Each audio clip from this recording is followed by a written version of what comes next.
আমাদের একটা বদ অভ্যাস, না জানলেও আমরা বলি, আছে না নাই? আমি জানি না, এইটা বলতে এত লজ্জা লাগে আমাদের, এত লজ্জা লাগে, এত লজ্জা লাগে। এখন থেকে এইটা প্র্যাকটিস করবেন, বলবেন যে আমি জানি না, আসলেই তো আমি জানি না। আমি কি জানি না? জানে তো একজন, তিনি কে? আমি জানি, আমার যে বড় কেউ নাই, এটা বললেই খবর আছে। এরকম বলে শয়তান। এরকম বলে কে? মুসা আলাইহিস সালাম ওয়াজ করতেছিলেন উম্মতের মাঝখানে। এক উম্মত দাঁড়ায় বলে, ইয়া নবী আল্লাহ, মান আ'লামু ফিল আরদ। হে নবী মুসা, একটা প্রশ্ন। কি প্রশ্ন? আপনি বলেন তো বর্তমান পৃথিবীতে সবচেয়ে বড় জ্ঞানী কে? এই, আপনি বলেন তো সবচেয়ে বড় জ্ঞানী কে? মুসা আলাইহিস সালাম বলে, আমি।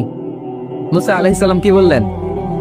আসলে ভুল বলেন নাই, কারণ যাকে আল্লাহ কোনো এলাকার জন্য নবী বানিয়ে পাঠান, তাকে তো ওই এলাকার সবচেয়ে বেশি জ্ঞান দিয়েই পাঠান, ঠিক কিনা? কিন্তু আল্লাহ চেয়েছেন মুসা আলাইহিস সালাম এইভাবে না বলে যদি এরকম বলতো, আল্লাহু আ'লাম, আল্লাহ বেশি জ্ঞানী, তাহলে আল্লাহ বেশি খুশি হতেন। যখনই বললেন আমি, আল্লাহ ডেকে বললেন, মুসা নো, তুমি সবচেয়ে বেশি বড় জ্ঞানী না। ইযহাব ইলা মাজমাইল বাহরাইন, দুই সাগরের মিলনস্থলে একটা জায়গা আছে, ওখানে আমার এক বান্দা আছে যে তোমার চাইতেও জ্ঞানী। ইসমুহু খাদির, তার নাম খাদির, যারা আমরা বাংলায় বলি খিজির। খিজির আলাইহিস সালাম বলি না, আসলে ওনার নাম কি? খাদির। খাদির মানে এভারগ্রিন, সবুজ। উনি কোন জায়গায় বসলে ওখানকার হলুদ ঘাসগুলো মুহূর্তে সবুজ হয়ে যেত। গাছপালা না জন্মালে ওদিক দিয়ে হাঁটলে সবুজ গাছপাতা জন্মাতে শুরু করত। তাই কখনো বলা যাবে না আমি সব জানি। সব জানে একজন, তিনি কে? আমার নবীর 4 নাম্বার পরিচয়, উনি মন গড়া কোনো কথা বলতে জানতেন। নবীরা মন গড়া কিছু বলে? কোন নবীর কথার সাথে কোনো বৈপরীত্য আছে? আপনারা এরকম কি শুনেছেন, এক নবী বলছে আল্লাহ আছে, আরেক নবী এসে বলছে না, আল্লাহ নাও থাকতে পারে? এমন কি কখনো হয়েছে কোন নবী এসে বলেছে আখেরাত আছে, আরেক নবী এসে বলেছে না, আখেরাত নাও হইতে পারে? কথা কন। তার মানে নবীরা মন গড়া বলে না, ফলে নবীদের কথার বৈপরীত্য নাই। কিন্তু কবিদের কথার বৈপরীত্য আছে না নাই? দার্শনিকদের কথার অমিল আছে না নাই? এক দার্শনিক বলে মানুষ পেট সর্বস্ব জীব, মানুষের বড় সমস্যা পেট সমস্যা, এটা ঠিক হইলে সব ঠিক। আরেক দার্শনিক এসে বলে না, মানুষের সেক্স সমস্যা বড় সমস্যা, যৌন সমস্যা, এটা ঠিক করে দিলে সব ঠিক। আরেকজন এসে বলে না, পেটও না, যৌন সমস্যাও না, মানুষ আসলে মানুষই না, মানুষ হইলো বান্দর। তাহলে দেখেন, 3 দার্শনিক 3 কথা বলছে, ঠিক কিনা? কিন্তু পৃথিবীতে যে লক্ষাধিক নবী, একজনের কথার সাথে আরেকজনের কথার কোনো অমিল আছে? কারণ নবীরা দার্শনিকদের মতো মন মস্তিষ্ক প্রসূত মন গড়া কথা বলে না, তাদের কাছে কথাগুলো আসে একটা হেডকোয়ার্টার থেকে। হেডকোয়ার্টারটা কার? এজন্য আল্লাহ বলেন, ওমা ইয়ানতিকু আনিল হাওয়া ইন হুয়া ইল্লা ওয়াহিয়ুন ইউহা। আমার নবী মন গড়া কিচ্ছু বলেন না, আমার কাছ থেকে ওহী পেয়ে তারপরে তিনি মুখ খোলেন। সুবহানাল্লাহ পড়েন আওয়াজ করে। কোন নবীর ফলোয়ার আপনি? কার ফলোয়ার? সালমান খানের ফলোয়ার হয়ে কি খুশি? অমুকের সাথে সেলফি তোলে কিভাবে ফেসবুকে মারতেছে দুমায়া লাইক, আছে না নাই? একটা লাইক পাওয়ার জন্য কত সেলফি, এমনে ওমনে। কার ফলোয়ার তুমি? চিনে নাও তোমার হিরোকে। Know your hero, know your prophet. তোমার নবী কাছকে চিনে যাও। তুমি কার ফলোয়ার, তুমি কার ফ্যান, কে তোমার সেলিব্রিটি, জেনে যাও। মন গড়া কিছু বলতেন না, মন গড়া কখনো কিছু বলে নাই। মক্কায় ইহুদিরা এসে দল পাকালো, চল মুহাম্মদকে আজকে প্রশ্ন করে আটকায় দিব। কি প্রশ্ন করবি? ইহুদিরা বলে, এমন প্রশ্ন জানা আছে এগুলোর কিছুই মুহাম্মদ জানে না। ইহুদিরা এসে হাজির, মুহাম্মদ আমরা কালিমা পড়ে মুসলমান হব, আল্লাহ রাসূল তো মহা খুশি, তাই আসো। তবে শর্ত আছে। কি শর্ত?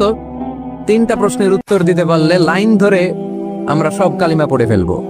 কোন 3টা প্রশ্ন বলো? তারা প্রশ্ন শুরু করলো। প্রশ্ন নাম্বার 1, মা হুয়া রূহ। মুহাম্মদ বলো তো, রুহু কারে বলে? রুহু কি? রুহু কাকে বলে? এই ক্যামেরাম্যান, এই তোমার কি? বসো মিয়া, এখনো ভদ্রতা শিখো নাই। আলোচনার মাঝখানে এদিক দিয়ে উঠবে ওদিক দিয়ে উঠবে, চপ চপ চপ, কথা নেই। বসো, কেউ উঠবো না। ক্যামেরাম্যান, অতিথি, সভাপতি, কোনো কথা না। আলোচনার মাঝখানে no one is allowed to talk or to make any disturbance. প্রশ্ন নাম্বার 1, মা হুয়া রূহ। মুহাম্মদ বলো, রুহু কারে বলে? এই যে রুহু, এটা দেহের মধ্যে ঢুকলে মানুষ নড়ে চড়ে, অ্যানিমেশন, জীবন্ত প্রাণবন্ত, আছে না নাই? এটা যখন চলে যায় আল্লাহরে আর নড়ে চড়ে, দুই কান্দে ছিল যে তোমার দুইজন পাহারা, তোমারে একেলা থইয়া পালাইছে তাহারা, তোমার আটকুঠুরি নয় দরজা বন্ধ এবার হলো রে হলো মুখে আল্লাহ রসুল সবে বলো, দুয়ারে আইসাছে পালকি নাই হরি গাও তোলো রে তোলো মুখে আল্লাহ রসুল সবে বলো, ও মুখে আল্লাহ রসুল সবে বলো। ঠিক কিনা? আমাদেরকে একলা ফেলে যখন রুহু চলে যায়, দেয় কোনো নাড়াচাড়া নাই। ইহুদিরা বলল, প্রথম প্রশ্ন রুহু কারে বলে বলো। 2 নাম্বার প্রশ্ন, মানহুম আসহাবুল কাহাফ, আসহাবে কাহাফ সম্পর্কে কি জানো? কি জানো বলো। গুহাবাসী, গুহাবাসীদের সম্পর্কে কি জানো? অনেক আগে তারা এসেছিল পৃথিবীতে।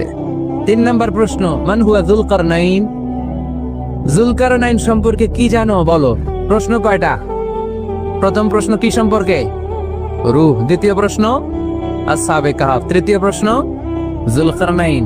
আল্লাহ রাসূল সাল্লাল্লাহু আলাইহি ওয়াসাল্লাম বললেন, গাদান উজিবুকুম। তাফসীর ইবনে কাসিরে এসেছে, তিনি উত্তর দিলেন, গাদান উজিবুকুম, আই উইল আনসার টুমরো, আগামীকাল উত্তর দিব। কারণ জানেন না তো কি করে বলবেন, আর না জানলে উনি বানায় কিছু বলেন। কারণ কোরআন তো পরিচয় দিয়ে দিল, তিনি মন গড়া কখনো কিছু বলেন। আগামীকাল উত্তর দিব। ওরা আগামীকাল উত্তরের জন্য হাজির, কিন্তু ওহী আসে নাই, উনি বলতেও পারে না। বিশ্বনবী আবার বললেন, গাদান উজিবুকুম, আগামীকাল দেব। তারপরের দিন ইহুদিরা এসে হাজির, বিশ্বনবী উত্তর করতে পারেন না। বিশ্বনবী আবার বললেন, গাদান উজিবুকুম, আগামীকাল বলে দেব। আগামীকাল ওরা এসে হাজির, তৃতীয় দিনও তিনি পারেন না। এসে হাসাহাসি শুরু করছে, এই মক্কার লোকেরা দেখো, এই লোকটা এতদিন তোমাদেরকে ভুল বুঝাইছে। এই লোকটা এতদিন বলেছে তিনি নবী। তিনি যদি নবী হতো, তিনি তো প্রশ্নের উত্তর করতে পারতো। পারে না কেন? পারে না কেন? এটাই প্রমাণ করে তিনি নবী নয়। তিনি যদি পারতো, উত্তর দিয়ে দিত। আপনারা এদিকে তাকান কেন? ডানে কি অ্যাম্বুলেন্স যাচ্ছে, তো আপনাদের কি হয়েছে? আপনারা এদিকে তাকান। তিনি যদি জানতেন তাহলে তো উত্তর দিতেন। পারেন না কেন? 3 দিন 4 দিন, আহা, নবীও লজ্জায় অসহায়, উত্তর দিতে পারেন না। টানা 15 দিন, টানা কয়দিন ওহী আসে নাই, নবী উত্তরও দিতে পারে না। আল্লাহ রাসূল সাল্লাল্লাহু আলাইহি ওয়াসাল্লামের জন্য এত বিব্রতকর পরিস্থিতি আর কখনো ছিল না। তিনি বারবার বলতেছেন কালকে বলবো, কিন্তু উত্তর আসে না। এর কারণ নবী ইনশাআল্লাহ বলে নাই। কি বলে নাই? নবীর মাধ্যমে, আমার পেয়ারা নবীর মাধ্যমে আমাদেরকে শিখানোর জন্য আল্লাহ 15 দিন ওহী নাজিল বন্ধ করলেন। চিল্লায় বলেন কয়দিন? এরপর আল্লাহ কোরআনের আয়াত নাযিল করলেন, ওয়ালা তাকুলান্না লিশাইইন ইন্নী ফাইলুন যালিকা গাদা ইল্লা আইয়াশা আল্লাহ। নবী গো, ভবিষ্যতের কোন কাজের ব্যাপারে যদি কাউকে ওয়াদা দেন, ওয়াদা দেওয়ার আগে অবশ্যই ইনশাআল্লাহ বলে দিয়ে। নবীর মাধ্যমে আমরা শিখে গেলাম না? এবার আল্লাহ 3টা প্রশ্নের উত্তর জানাই দিলেন। ইসআলুনাকা আনির রূহ قل الروح من أمر ربي وما أوتيتم من العلم إلا قليلا। দ্বিতীয় উত্তর জানাই দিলেন, আম হাসিবতা আন্না আসহাবাল কাহফি ওয়ার রাকিব কানু মিন আয়াতিনা আজাবা। 3 নাম্বার প্রশ্নের উত্তর আল্লাহ সূরা কাহফে জানিয়ে দিলেন, ইয়াসআলুনাকা আন যিল কারনাইন কুল সাআতলু আলাইকুম মিনহু যিকরা। এবার নবী দাঁড়িয়ে গেলেন, বললেন, কার কার উত্তর লাগবে আসো। রূহু হলো আল্লাহর আদেশ, আল্লাহর আদেশে ঢুকে আর আল্লাহর আদেশে বের হয়। আসহাবে কাফের 7 জন ছেলে ছিল, গুহার মধ্যে আল্লাহর ভয়ে ঢুকেছে। 309 বছর পরে আল্লাহ তাদেরকে আবার ঘুম থেকে জাগিয়েছে। জুলকারনাইন এমন একজন বাদশা, গোটা বিশ্বকে শাসন করেছে, তার শাসন ক্ষমতার কোনো কমতি ছিল না। সুবহানাল্লাহ, সুবহানাল্লাহ। তাহলে আমার নবী মন গড়া কথা বলে, তাই না? মন গড়া বলে। He was guided by wahi, he was guided by revelation।